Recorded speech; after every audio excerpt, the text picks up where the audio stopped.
자, 오늘은 이삭으로부터 배울 점과 경계할 점이라고 하는 제목으로 은혜의 시간을 좀 나눠보고자 합니다.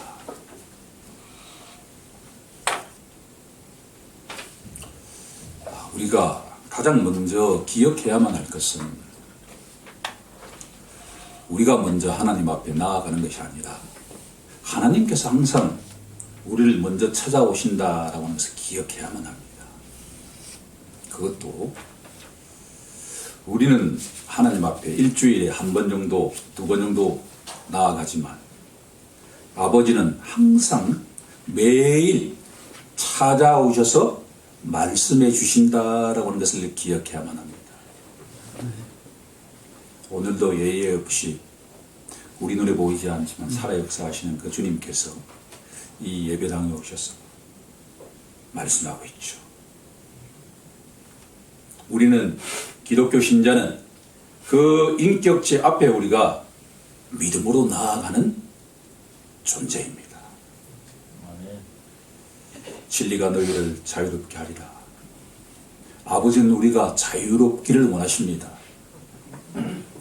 모든 것들로부터 해방된 자유인으로서 인격적으로 그 아버지의 말씀을 듣는 시간이 바로 설교의 시간입니다. 우리 모두 점점 날마다 자유로워지는 우리 모두가 되기를 간절히 소망합니다.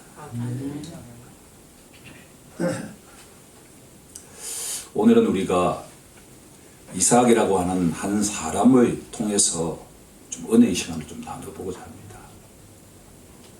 족장들 가운데 가장 오래 사는 사람이 바로 이삭입니다. 180세를 살았으니까 엄청난 기간이죠.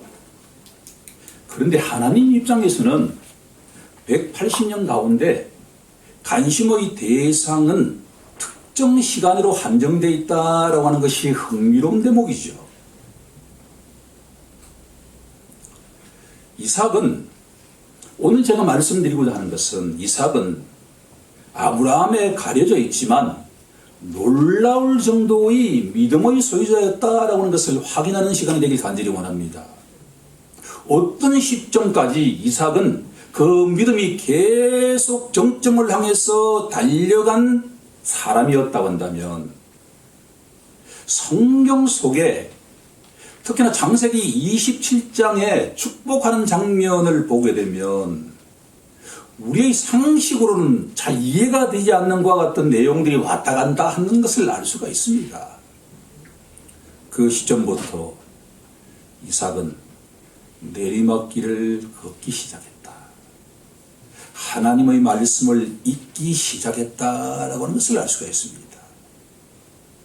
우리가 첫 번째로부터 이삭의 삶으로부터 배워야 할 것이 무엇인가라고 말씀을 드린다고 한다면 첫 번째는 이삭은 하나님을 경외하는 사람이었다라고 정리할 수가 있습니다. 첫 번째 갈로의 정답은 경외라고 하는 단어입니다.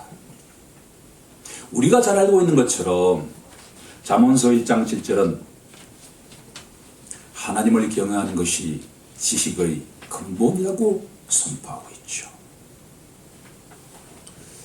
그 말씀의 대표 주자가 바로 이삭이다라고 저는 정의하고 싶습니다. 그런데 이삭의 삶 전체가 그런 것이 아니라 일정한 시점까지 이삭은 철저하게 하나님을 경외하는 자였다라고 진단할 수가 있죠. 성경은 여기에 대해서 여기저기 분산되게 계시되고 있지만 네 가지 관점이 있어 왜 이삭이 하나님을 경외하는 자인가에 대한 진단을 근거를 찾아보고자 합니다. 가장 중요한 출발점은 바로 창세기 22장에 있는 번제물로 바치는 사건입니다. 믿음의 결단 아브라함에 대해서는 우리가 주목하지만 그 아들 이삭에 대해서는 주목하지 않는 것이 우리의 생각이죠. 성경신학자들의 주장에 따르면 이삭은 이때의 나이가 최소한 10대는 지나고 20대였을 가능성이 높다라고 이야기합니다. 이 세상에 아무리 믿음이 좋은 사람이라 하더라도 자신을 번제물로 바치려고 하는 그 아버지와 어머니의 말에 아멘이라고 순종할 사람이 있을까요? 이것은 충분하게 아버지의 말에 거부할 힘과 기회도 있었음에도 불구하고 3일 동안 아버지와 함께 그 모리아 산을 걸어가면서 이삭이 내린 결론은 바로 하나님께 순종하는 자였는 동시에 보다 중요한 것은 바로 부모님의 말씀에 순종하는 자였다라고 하는 거죠. 이삭은 왜 부모님을 공경하라는 그 십계명 말씀 가운데 5번째 계명의 말씀을 철저하게 순종했을까라고 질문한다면 바로 이삭은 수도 없이 아버지 아브라함으로부터 너가 어떤 과정을 겪어서 탄생했는가에 대한 이야기를 듣고 또 듣고 들었기 때문입니다. 아버지가 100살 되었을 때, 어머니가 90살 되었을 때 자신이 탄생되었다는 이야기를 듣는 순간에 사람으로서는 불가능하다는 것을 알았죠. 이것은 하나님의 역사가 아니라면 절대로 불가능하다는 것을 알았기에 상식적으로는 번제물로 자신이 바쳐진다라고 하는 생각을 이해할 수가 없었지만 불가능한 것을 가능하게 하신 하나님이라면 뭔가 우리가 알지 못하는 것이 있지 않을까라는 생각에 도달하는 순간에 마치 그 모든 것들을 하나님께 맡겨보자라고 절벽으로 뛰어내린 사람처럼 이삭은 순종을 결단했습니다. 성경 어디에도 이삭만큼 절대절명의 그 순간에 천길 낭떠러지로 떨어지는 믿음을 가진 사람은 없었지요. 저는 오히려 아버지 아브라함보다도 이삭의 믿음이야말로 더 큰 믿음이다라고 결론을 내리지 않을 수가 없습니다. 오늘 우리 모두 이삭으로 배울 첫 번째 내용은 하나님을 경외하는 자는 눈에 보이는 부모님의 말씀에 순종해야 된다라고 하는 은혜가 우리 모두에게도 임하길 간절히 소망합니다. 왜 이삭이 하나님을 경외하는 자인가? 두 번째 내용은 바로 자신의 소울메이트인 리브가를 만날 때 이삭은 들판에서 묵상하고 있었다라고 하는 성경의 증언 때문입니다. 이것은 이삭이 그날 우연히 한번 묵상했다는 이야기가 아니라 이삭은 날마다 자신이 이 땅에 온 것이 바로 인간적인 노력이 아니라 하나님의 역사하심 때문이다라고 하는 것을 믿고 있는 순간부터 눈에 보이지 않는 그 하나님의 말씀에 순종하면서 묵상하는 가운데 기쁨이 가득했다라고 하는 것을 알았기 때문입니다.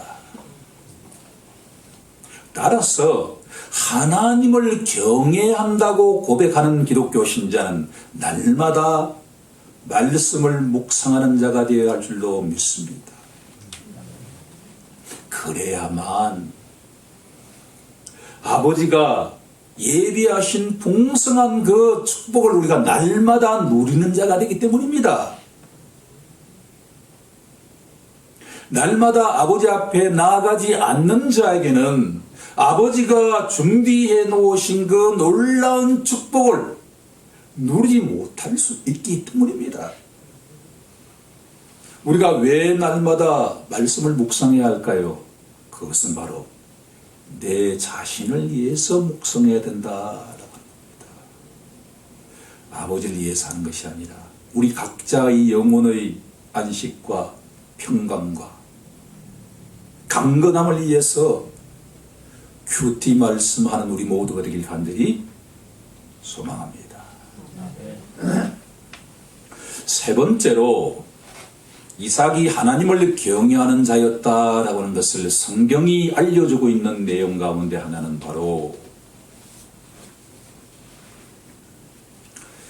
이삭 인생에 커다란 실수를 했습니다. 흥미로운 점은 아버지가 두 차례나 실수한 그 동일한 실수를 아들이 하고 있는 것을 볼 때 나는 절대로 아버지를 닮아서는 안 된다라고 하는 그 점을 자신도 하고 있을 때 절망할 때가 있지요. 기근이 찾아왔을 때 자기 아내를 여동생이라고 속였는데 혼나야 할 자기가 엄청난 부를 얻고 난 뒤에 이삭이 깨달았던 것은 뭐냐 그러면 물질적인 부뿐만 아니라 하나님을 경외하는 자는 바로 세상의 소금이 되어야 된다라는 이 말씀에 실천하는 자가 되기 시작했다라는 거죠. 세상의 소금이라는 말씀의 영적인 의미의 적극적인 것은 바로 기독교 신자는 이 요동치는 세상 속에서도 화목을 전달한 자가 되어야 된다라고 하는 거죠. 세상 사람들은 항상 이에는 이, 눈에는 눈으로 대응하는 사람들이죠. 하지만 이삭은 그렇게 대응하지 않았습니다. 목축업을 하는 사람과 농사를 짓는 사람에게 물은 생명줄과 같은 것이죠. 블레셋 사람들이 그 우물을 메웠을 때도 불구하고 하나님을 경외하는 이삭은 아버지가 팠던 그 또 다른 우물을 파고 팠더니만 결국은 르호봇이라고 하는 넓은 샘물이 나타났다라고 성경은 증언하죠. 우리에게 마르지 않는 샘물은 어디에 있을까요? 너희가 이 물을 마시는 자마다 목마르겠지만 내가 주는 물을 마시는 자는 영원히 목마르지 아니하리라. 예수님이 바로 우리의 영생의 샘물이 아닙니까?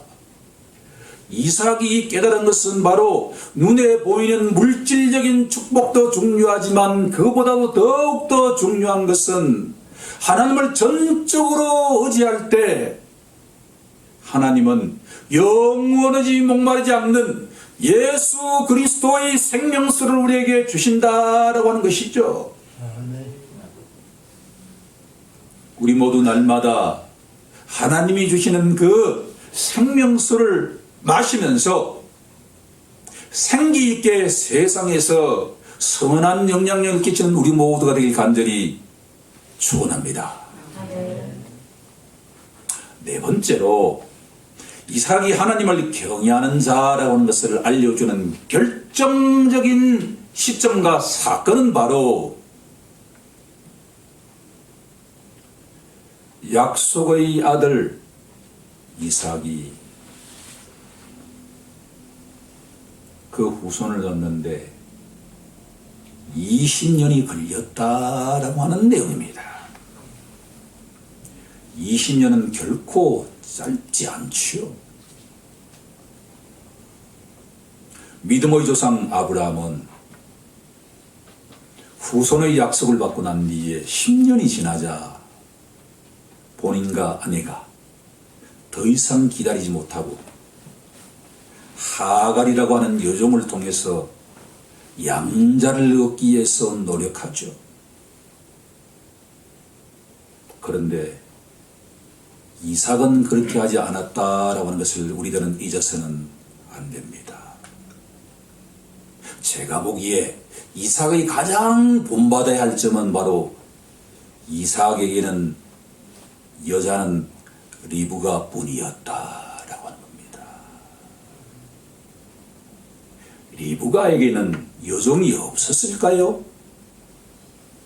리브가에게도 여종이 있었죠. 이삭과 리브가가 아브라함처럼 여종을 통해서 후손을 낳을 수도 있음에도 불구하고 그 선택을 하지 않았다라고 하는 것을 우리는 주목할 필요가 있습니다. 이삭은 자신은 절대로 아버지의 전처를 밟지 않겠다는 결단하여서 그날부터 날마다 모리아 산에 나아가서 아내와 함께 기도했다라고 문헌은 우리에게 알려주고 있죠. 장장 20년 동안 기도하는 기도의 용사였다라고 하는 것을 기억하고 기억해야만 할 것입니다. 아이러니 아닙니까? 약속의 아들에게 왜 하나님께서는 이렇게 오랜 기간 동안 인내하고 기다리지 않으면 절대로 왜 후손을 주지 않았을까라고 질문한다면 여기에는 중요한 영적 의미가 있죠.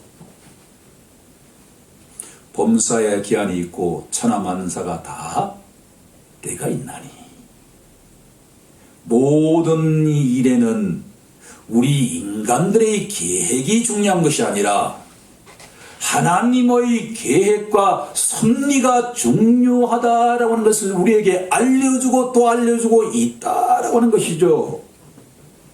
우리 인간이 얼마나 더 실수를 저질러야 범사에 기한이 있고 천하만사가 다 때가 있다라고 하는 그 때를 기다리는 사람, 그 사람이 바로 기도하는 사람이죠. 아버지, 이것을 주세요, 저것을 주세요. 물론 아버지가 우리에게 풍성하게 주시는 분이지만 아버지가 진짜 원하는 것은 내가 너희들이 필요한 것을 다 알고 있다. 세상의 사람들도 다 그렇게 알고 주는데 이 천지 만물을 다 창조하시고 갖고 계신 그 아버지가 왜 너희들에게 풍성하게 주시지 않겠느냐라는 말씀이죠. 문제는 너희들이 사람이라고 하는 실존이 그 때를 기다리지 못하고 인간적인 노력을 하기에 문제가 계속 악화되는 것이 삶이다 하는 거죠. 이 점에서 이삭은 아버지 마음에 합한 자였습니다. 20년 동안 아버지의 때가 되자 아내가 임신을 했다. 얼마나 놀라운 일입니까? 우리에게 가장 원하는 것은 무엇입니까? 이삭에게 가장 원하는 것은 바로 그 후손이었다고 한다면 우리에게 가장 중요한 것은 무엇입니까? 아버지께 간구하는 우리 모두가 되길 간절히 소망합니다. 하나님의 때가 될 때까지 우리가 지치지 않고 인내하면서 기도하는 기도의 용사가 되길 간절히 소망합니다.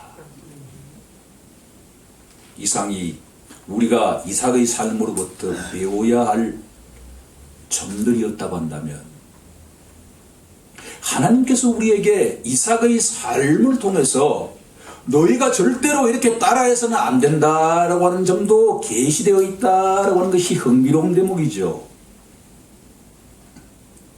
그래서 저는 그것을 경계할 점이라고 이름 붙여보았습니다.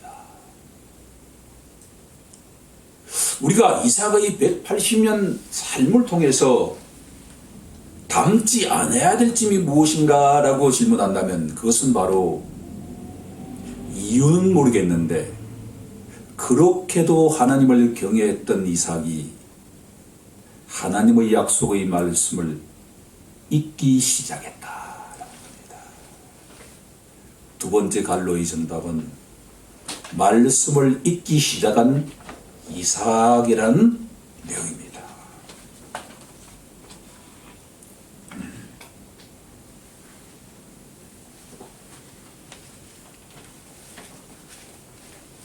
지금부터 여러분들이 조금 우리의 지성을 활용할 필요가 있습니다.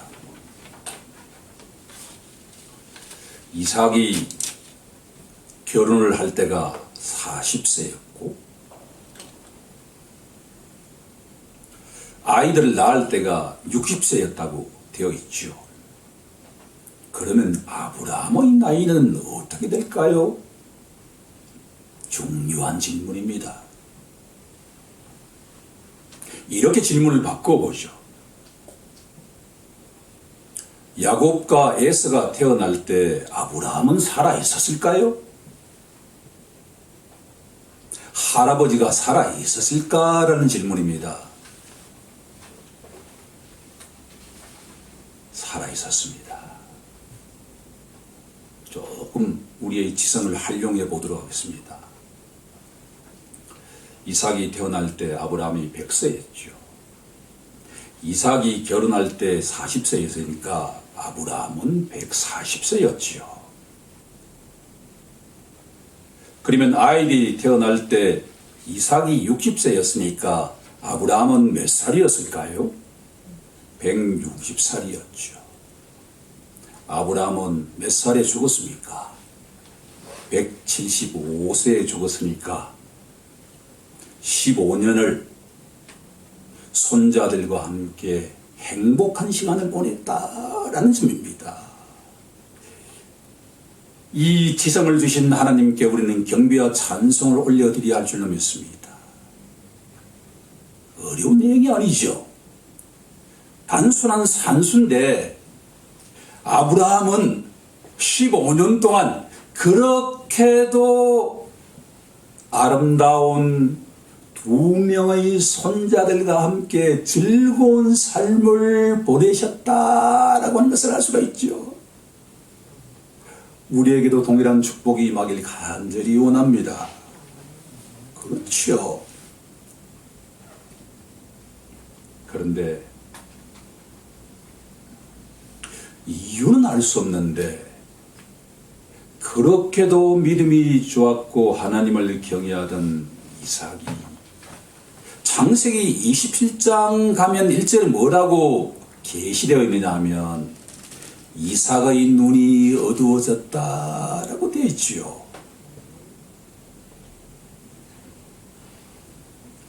이것은 나이가 들면 눈이 어두워진다라고 생각할 수도 있지만 여기에는 중요한 영적 의미가 있습니다.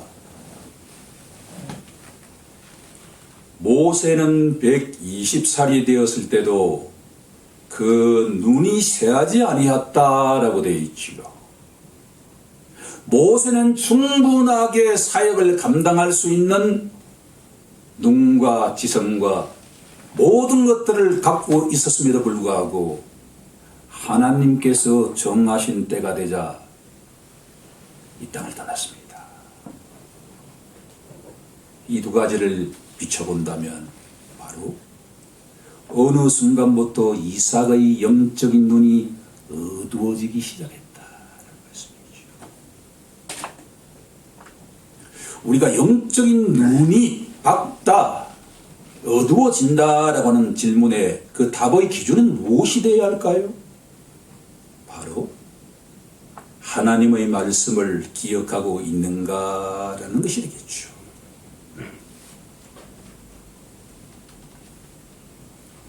하나님께서 이 가정에 자녀의 축복을 주시는데 쌍둥이의 축복을 주셨습니다.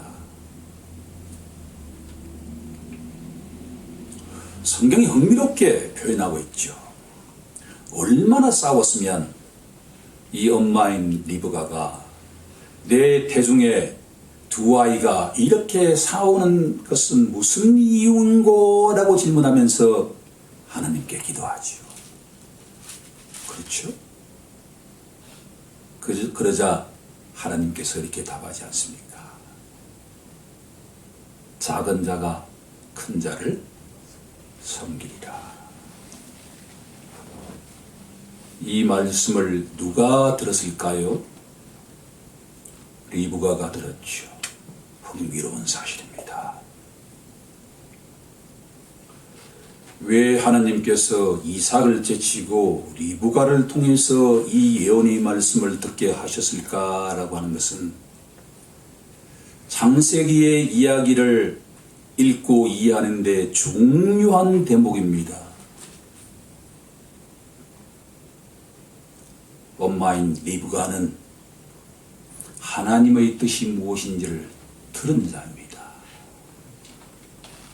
그런데 이 이야기를 남편에게 이야기했을까라고 질문한다면 성경학자들은 하지 않았다라고 이야기하죠. 제가 추론한 결론도 그렇습니다.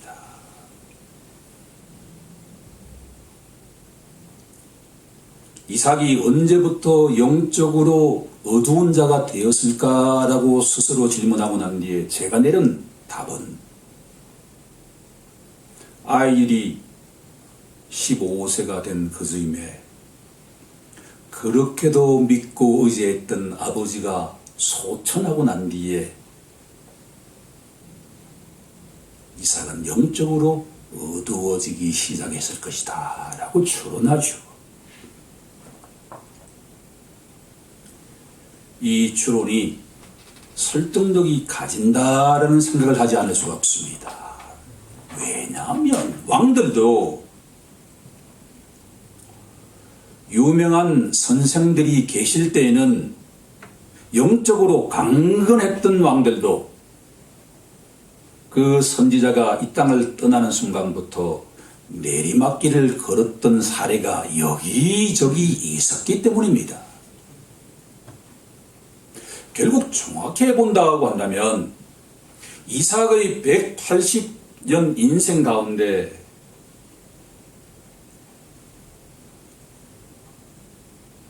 (75세가) 되는 해를 기점으로 해서 그때까지가 정점을 향해서 달려갔다고 한다면 75세 이후 아버지가 이 땅을 떠난 그 이후 시점부터 영적으로 총명함을 이뤘다라고 이야기할 수 있죠.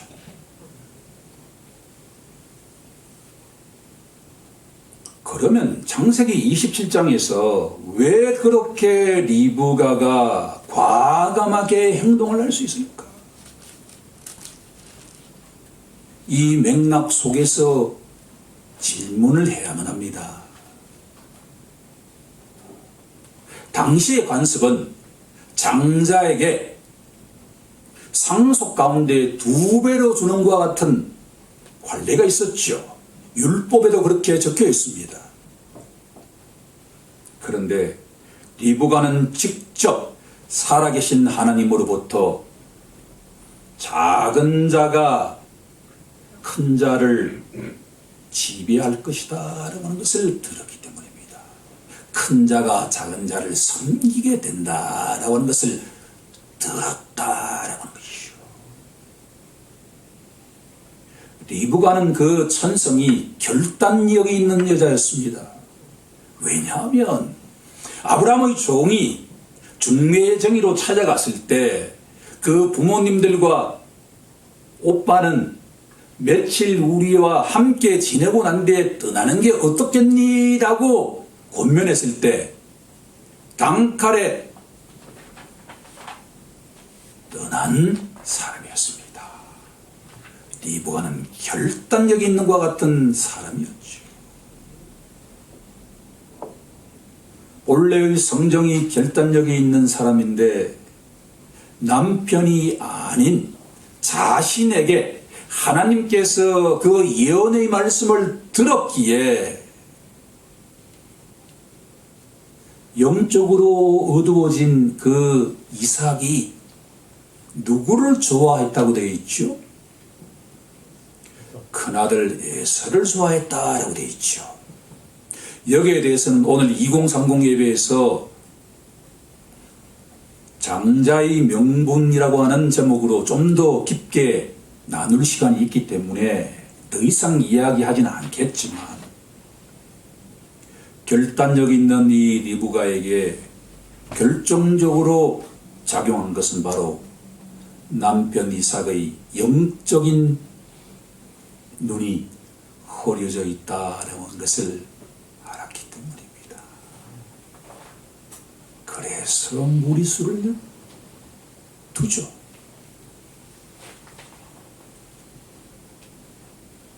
어떻게 그 모든 저주는 내가 받겠다.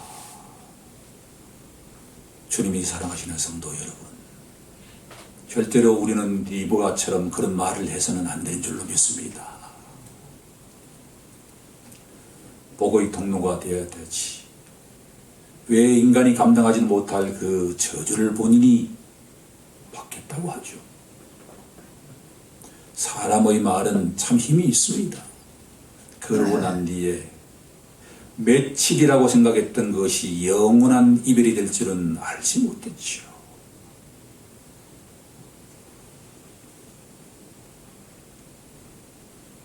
이제 세 번째 내용으로 나아갈 차례입니다.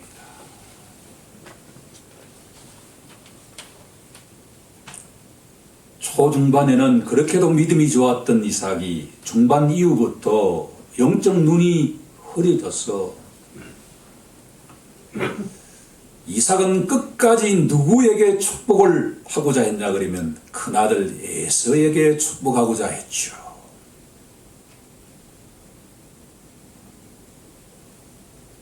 인간적인 눈으로 보면 야곱보다도 월등하게 에서가 멋있는 자였죠. 사나이 중에 사나이가 바로 에서였기 때문입니다. 그렇게도 사나이인가 음식까지 잘하니까 안 좋아할 아버지가 있을까요? 이삭은 끝까지 큰아들에게 축복을 주고자 했습니다. 그런데 결과는 어떻게 되었습니까? 이삭의 그 축복이 누구에게 전해졌습니까? 야곱에게 전해졌죠. 이것이 바로 하나님의 섭리입니다. 마지막으로 다루어야 할 내용은 바로 하나님께서는 인간의 실수에도 불구하고 모든 것이 협력하여 선을 이루시는 하나님이다라고 하는 내용입니다. 사도 바울은 로마서 8장 28절에서 이렇게 선포하지 않습니까? 하나님을 사랑하는 자, 곧 그의 뜻대로 부르심을 받은 자들에게는 모든 것이 협력하여 선을 이루느니라. 하나님은 선을 이루시는 분입니다.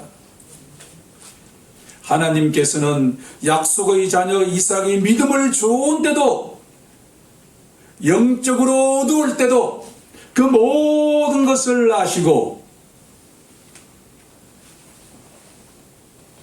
복은 누가 받게 하시느냐 하면 바로 하나님께서 예정하셨던 것처럼 계획하셨던 것처럼 아버지 이삭의 입을 통해서 그 축복이 누구에게 돌아가느냐? 야곱에게 돌아가게 하시죠. 문제는 바로 가만히 놔두어도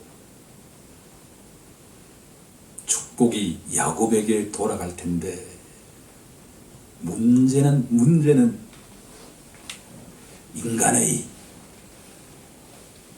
신념이 문제다라고 하는 거죠. 이것은 우리에게 중요한 경계의 내용입니다. 하나님의 말씀을 직접 들었던 리브가처럼 신앙에 대한 확신이 강한 사람일수록 하나님의 뜻이 관철되기까지 기다리지 못하고 인간적인 술수를 쓰게 된다라고 하는 거죠. 그렇죠? 가만히 놔두어도 하나님께서 야곱에게 복이 돌아가게 하실 텐데 거짓과 기만과 그 모든 꾀를 통해서 엄마와 작은 아들이 공모를 했어. 아버지와 형을 속였어. 그 가정에 결국은 이별의 슬픔을 안기게 되는 그와 같은 일을 했다는 것이 바로 인간의 모습이죠. 아무리 믿음이 좋은 이삭과 같은 사람도 넘어질 수 있다라는 것을 사도 바울이 경고하고 있지 않습니까? 기억해야만 할 것입니다. 문제는 우리 인간의 기다리지 못함과 인간의 꾀다라고 하는 것이죠. 전도서의 말씀이 어디 하나 틀린 게 있습니까? 하나님은 인간을 정직하게 지으셨으나 인간이 꾀를 내어서 문제가 되었다라고 하는 그 말씀이 바로 여기에도 적용이 되는 것이죠.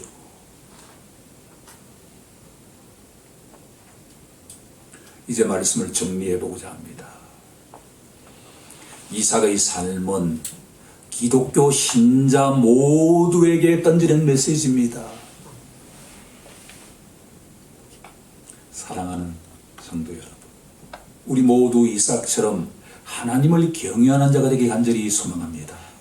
하지만 그 내용은 다르더라도 우리 또한 이삭처럼, 리브가처럼, 야곱처럼, 에서처럼 허물과 죄를 짓게 된다라고 하는 것이죠. 그럼에도 불구하고 하나님께서는 자신이 택하시고 부르신 자에게는 모든 것이 협력하여 선을 이루게 하신다라고 하는 겁니다. 우리가 믿고 의지해야 될 것은 바로 믿음의 주요 온전케 하시는 예수 그리스도 한 분뿐인 줄로 믿습니다. 우리 모두 그렇게 결단하고 살아가길 간절히 소망합니다. 기도하겠습니다.